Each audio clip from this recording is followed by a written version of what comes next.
ये हमला कहाँ करते हैं? हमला करते हैं साइकिल वाले पे, रेहड़ी वाले पे, पटरी वाले पे, झल्ली वाले पे, हल्दी मिर्ची धनिया बेचने वालों पे, टायर पंचर बनाने वालों पे, मछली मुर्गा अंडा बेचने वालों पर। ये कब तक चलेगा भाई? वंदे मातरम तुम सैफ अली खान से बुलवाओ ना, सलमान खान से बुलवाओ, शाहरुख खान से बुलवाओ, गौरी से बुलवाओ, ठीक है, और शाहनवाज से और रेनू से बुलवाओ, मुख्तार अब्बास नकवी से, उनकी पत्नी से बुलवाओ। हमें हमारे चक्कर में क्यों पड़े हुए तुम यार? हमको अपने बच्चे पालने दो ना तुम। अब मुसलमान में शाहनवाज हुसैन तो दामाद है, नकवी तो दामाद है, पटौदी खानदान जो अरबपति खरबपति है वो तो दामाद है।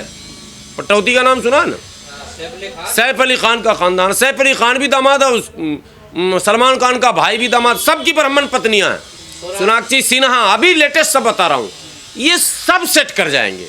इसीलिए मैं कहता हूँ मुसलमानों से कि संविधान ने आपको सेल्फ डिफेंस का जो पावर दिया है, आत्मरक्षा का जो पावर दिया, सिरेंडर नहीं करो। मदनी साहब ने यही कहा, सिरेंडर नहीं करना। जिंदा कौम लड़ती है, अगर कोई जुल्म करेगा तो तुम्हें जुल्म के खिलाफ जिहाद करना होगा, संघर्ष करना होगा, अर्थात उस जुल्म को रोकने के लिए जो कुछ भी करना पड़े वो करो। डरे हो, सहमे हो, मुर्दा कौम हो जाओगे। ये ड्रामे इनको करने हैं। मस्जिद, मंदिर, मुल्ला, कठुआ, पाकिस्तान, ये इतने मुद्दे लाएंगे, मुद्दा अभी खत्म नहीं हो। जैसे हुमायूं कबीर का मुद्दा ठंडक का हम लोग कर रहे हैं ठंडा, मुसलमान इसमें रुचि ही नहीं ले रहा, ठीक है, वो खाली टीवी वाला पे मुसलमान बोलना बंद कर देगा तो धीरे धीरे मर जाएगा मुद्दा। फिर ये मुद्दे लाएंगे, ये आपको चैन से नहीं रहने देंगे भाई। इन्होंने कसम खा रखा है कि इतने मुद्दे लाएंगे हम, इतना मुद्दा ले आएंगे हम कि इनको जीने नहीं देंगे। ये अधिकार कैसे मांग लेगा भाई? ये SC ST OBC वाला अपने आप को समझता क्या जो अधिकार मांगेगा हमसे? हम देंगे कैसे? कब्जा करके तो हम बैठे हैं। दलित को तो ये कुएं पे पानी न पीने देते थे, दलित को तो चापाकल न छूने देते थे, दलित को तो अपने गली से निकलने नहीं देते थे। किसके बल पर? मुगलों के बल पर। किसके बल पर? अंग्रेजों के बल पर। लेकिन जब अंग्रेजों ने कहा नहीं ये भी पढ़ेगा, ये भी बढ़ेगा, बोला है दलित को पढ़ाएगा, अंग्रेजों अब भारत छोड़ो। अंग्रेजों भारत इसलिए छोड़ो हुआ, अंग्रेज कितना इंसाफ करता था। अगर मुगल वो इंसाफ किया होता तो देश का नक्शा बदल गया होता।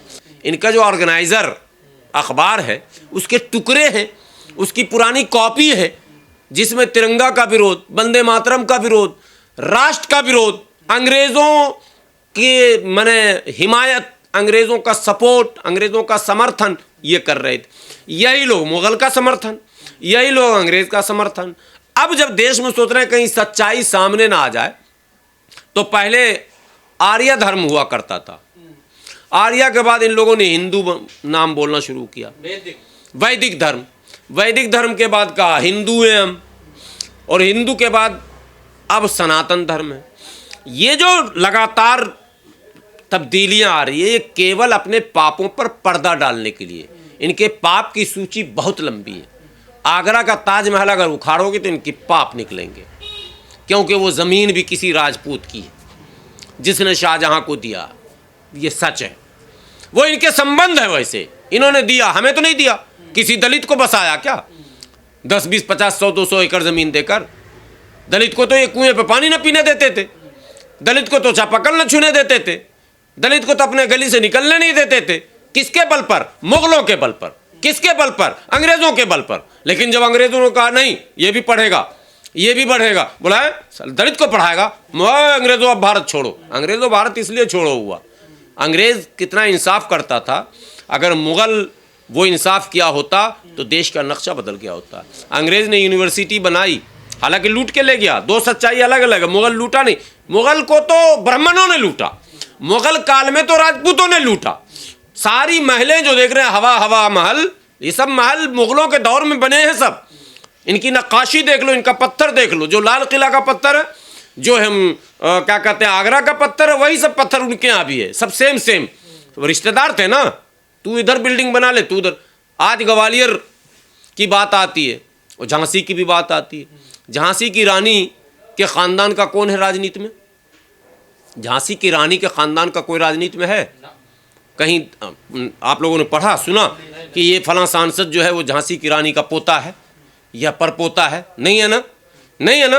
राजनीति में हद तो यह है कि गांधी जी के पोता परपोता को एंट्री न मिली, अब तक वो MP न बन पाया।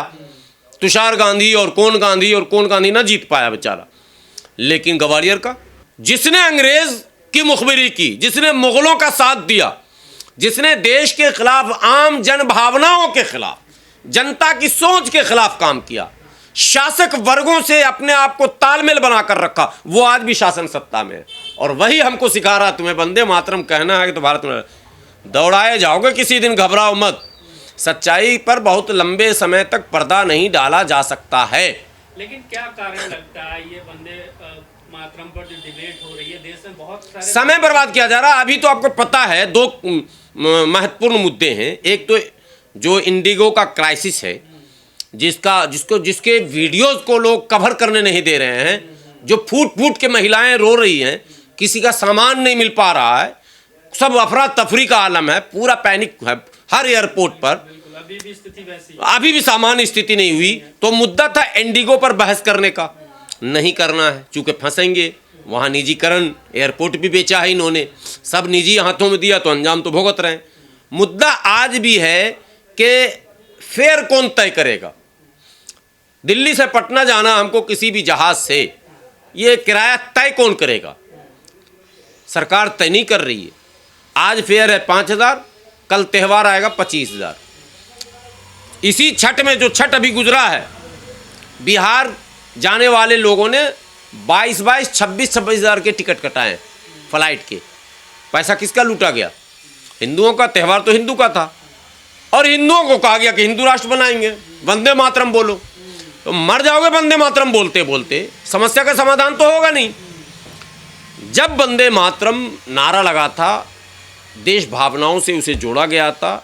जो लोग अंग्रेज़ों के खिलाफ लड़ते थे, वो मातृभूमि के प्यार और प्रेम का मुजाहरा करते थे। अब पूरी जिंदगी तुम उसी काम में लगे रहोगे क्या? आज भी अंग्रेज़ों से मुक्ति पानी है क्या? किससे तुम मुजाहरा करा रहे हो? 100 सूचियां हैं आज भी स्वतंत्र भारत में। नहीं, स्वतंत्र भारत की बात बता रहा हूँ। कल भी मैंने कहा था, फिर मैं कह रहा हूँ, जितने टॉप क्लास के दलित हैं, SC टॉप क्लास के, और टॉप क्लास के मुस्लिम हैं, उनसे ब्राह्मण का बेटी रोटी का आज भी रिश्ता है। कैमरे पर बोल रहा हूँ, कोई हल्की बात बिल्कुल नहीं कर रहा हूँ। लिस्ट है। बाबा साहब से लेकर बाबा साहब अम्बेडकर की दूसरी पत्नी भी ब्राह्मण, इन लोगों ने घेर घार के वहाँ भी करवा दिया। इस तरह के टॉप क्लास के, क्लास 1 के अफसरान जितने हैं, उनको तो इन्होंने दामाद बना लिया। बाकी दलित को पानी पीने का अधिकार नहीं है।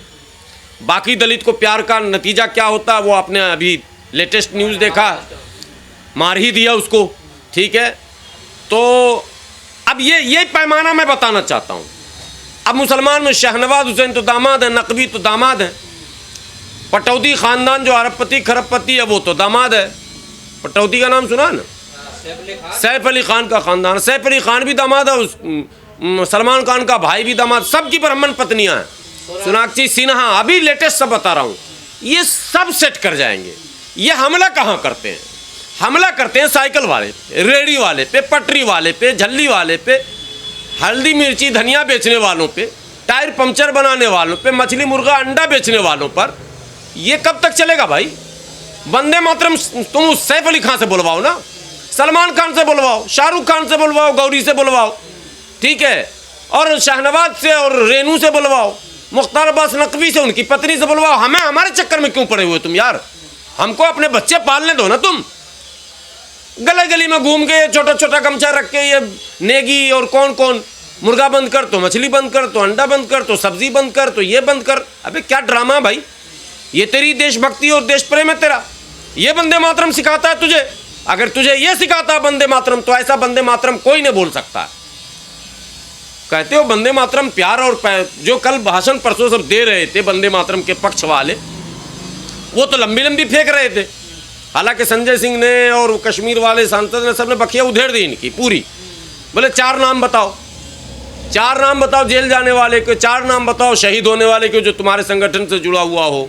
नहीं, तुम्हारे यहाँ तो राष्ट्र ध्वज नहीं फहराया जाता था, जनगण मन नहीं पढ़ते थे तुम। वंदे मातरम तो सॉन्ग है नेशनल, जो नेशनल एंथम है, जो राष्ट्र गान है जनगण मन, वो नहीं गाते थे। और आज भी टीवी चैनलों पर इनके समर्थकों को अगर पकड़ लीजिए आप, ये पढ़ जनगण मन, तो जनगण मन न सुना पाए। 20 वीडियो मैं ऐसा देख रखा हूँ कि जनगण मन सही से नहीं पढ़ रहा, कोई उच्चारण नहीं, आगे पीछे नहीं, राष्ट्रगान ही गलत पढ़ रहा। और ये राष्ट्रगीत, ये तो अच्छे अच्छे पंडित इसमें फिसल जा रहे हैं, इतना संस्कृत और बांग्ला का इसमें मिश्रण है कि ये कंप्लीट कोई माने शुद्ध उच्चारण के साथ कंप्लीट नहीं पढ़ पाता है। एक मुद्दा है ये। मदनी जी क्यों विरोध कर रहे हैं? नहीं, वो तो हम लोग भी विरोध कर रहे हैं, सब कर रहे हैं, क्यों पढ़ेंगे? क्या ये संवैधानिक बाध्यता है क्या, अनिवार्यता है क्या? संविधान में हमें ये अधिकार दिया गया कि हम धार्मिक स्वतंत्रता के साथ अपने मजहब पर अमल करें। हम सम्मान करते हैं, आप पढ़िए ना भाई, वो पढ़िएगा, महफिल में न पढ़िएगा, किसी कार्यक्रम में न पढ़िएगा, किसी प्रोग्राम में न पढ़िएगा, कि इस सड़क पर गली में जो रेडी लगा हुआ उसको जाकर पढ़वाइएगा। आप ठेकेदार बन रहे हैं इस देश में। आप देश में चाहते क्या है भाई? ये किसने आपको दिया अधिकार कि रेडी पटरी वालों को और बुलंदशहर में जो है साइकिल पे फेरी करने वालों को वंदे मातरम बुलवा के मार के मार दोगे?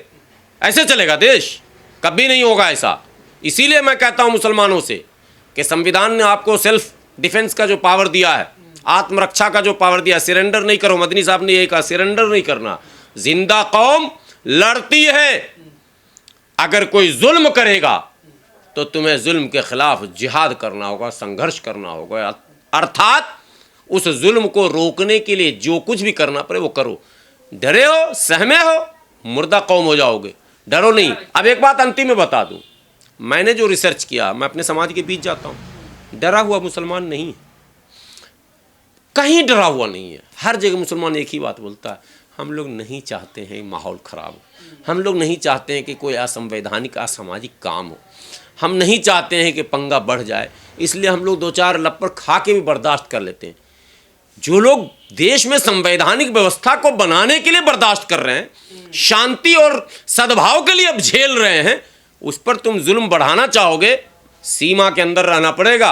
अगर सीमा क्रॉस करोगे तो फिर जवाब भी दिया जाएगा, बर्दाश्त नहीं किया जाएगा। लास्ट सवाल, तो क्या इस तरह की चीजों से मुसलमानों को उकसाने का प्रयास किया जा रहा है? नहीं, वो तो उनके पास कोई हथियार ही नहीं है। SC ST OBC अभी मंडल कमीशन की सिफारिशात को पढ़िए, आप पढ़िए, अभी बहुत पंगे हैं देश में। मंडल कमीशन ने जो अनुशंसा पूरी की वो क्या मुकम्मल हो गया लागू? मंडल कमीशन के वो सारे रिकमेंडेशन पर 100% काम हो गया? नहीं हुआ। कब हुआ था? BP सिंह ने 99 में मंडल कमीशन बोला, हमने लागू कर दिया। चलिए अगली सरकार ने उस पर काम भी शुरू कर दिया होगा, तो 90 और अभी 25-35 साल हो गए, अभी तो मंडल कमीशन पे कंप्लीट काम ही नहीं हुआ। क्या OBC को 27% आरक्षण कंप्लीटली सारे डिपार्टमेंट में हर जगह मिल चुका है? 10% भी पूरा नहीं हुआ। तो फिर सवाल है ना हमारा, क्या SC का 15% और ST का 7.5% मुकम्मल हो गया? बैकलॉग की बात आज भी आ रही है, वो तो कई मुद्दे भी पीछे हैं। क्या आरक्षण को समाप्त करने के लिए, काउंटर करने के लिए एडिशनल EWS के नाम पे 10% घुसेड़ा नहीं किया? क्या एडिशनल ये जो लिटरल एंट्री एक नया ड्रामा निकाला गया, ये क्या आरक्षण को खाने का रास्ता नहीं है क्या? तो मुद्दे हैं, इस पर बहस होना। जो बहस होगा कि भाई 22.5% SC ST का कहाँ है, 27% OBC का कहाँ है, राजनीति में, एजुकेशन में, रेलवेज में, हेल्थ में, सेना में, पुलिस में, तमाम विभागों में जब हम RTI लगाना शुरू करेंगे, संघर्ष करना शुरू करेंगे, तो ये इन ब्राह्मणों को पता कि सब हिस्सा तो खा के हम बैठे हैं। तो चलो बोलो बोलो बोलो वंदे मातरम, अरे के इलाज है इसका, वंदे मातरम। मियाँ बोलेगा नहीं, रहने नहीं देंगे। वंदे मातरम जो नहीं कहेगा उसको भारत में रहने, हालांकि उसका बाप ने भगा पाया, आज तक नहीं भगाया। एक मियाँ को कोई बजरंग दल वाला, कोई RSS वाला अगर भगाया हो पाकिस्तान धक्का मार के, तो आप बता दो, नाम बता दो। लेकिन भाषण करेगा, जो नहीं बोलेगा उसको पाकिस्तान भेज देंगे, जो फला काम नहीं करेगा उसको कब्रिस्तान भेज देंगे।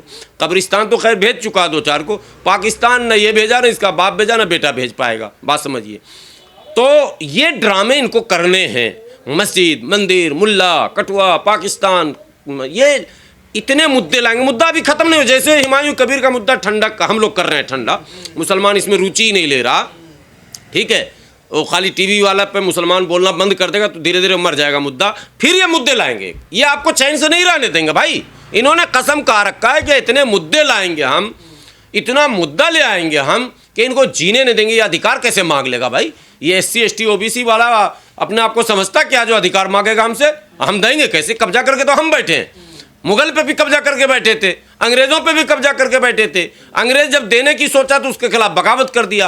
आज अगर कोई सरकार देने की सोच रहा है, आज विपक्ष में अगर कोई बात कर रहा है, आज अगर बसपा बात करती है, सपा बात करती है, कांग्रेस बात करती है, एमआईएम बात करती है, कोई पार्टी अगर बात करती है कि नहीं जी SC ST OBC का जो वाजिब हक दिया जाए, तो उसको हिंदू विरोधी साबित करने में ये लग जाते हैं। पूरी ताकत झोंक देते हैं, हिंदू मुसलमान का मुद्दा ले आते हैं, राहुल को राहुलुद्दीन कर देते हैं, केजरीवाल को केजरीउद्दीन कर देते हैं, अखिलेश को अखिलेशुद्दीन कर देते हैं। क्या क्या कर रहे हैं, सब ड्रामा तो आपके सामने है।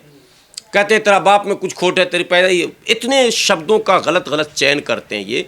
इसलिए इस देश में असल जो लड़ाई है उस पर समाज को लौटना है, और ये लौटने का काम SC ST OBC को ही करना। यही अपने अधिकार की प्राप्ति के लिए जब आगे आएगा, ये सब मुद्दा सीधे खत्म हो जाएगा। और वंदे मातरम को कहा जा रहा है कि जो इन लोगों ने देश को आज़ाद कराने के लिए अपनी जान की शहादत दे दी, फांसी के फंदे को चूम लिया, तो चूमते वक्त वंदे मातरम कहा, शहीद अशफाकुल्लाह खान ने वंदे मातरम कहा, सुभाष चंद्र बोस ने कहा, और मंगल पांडे ने कहा, और बिस्मिल ने कहा, और सब ने कहा, और जितने थे सब ने वंदे मातरम कहा।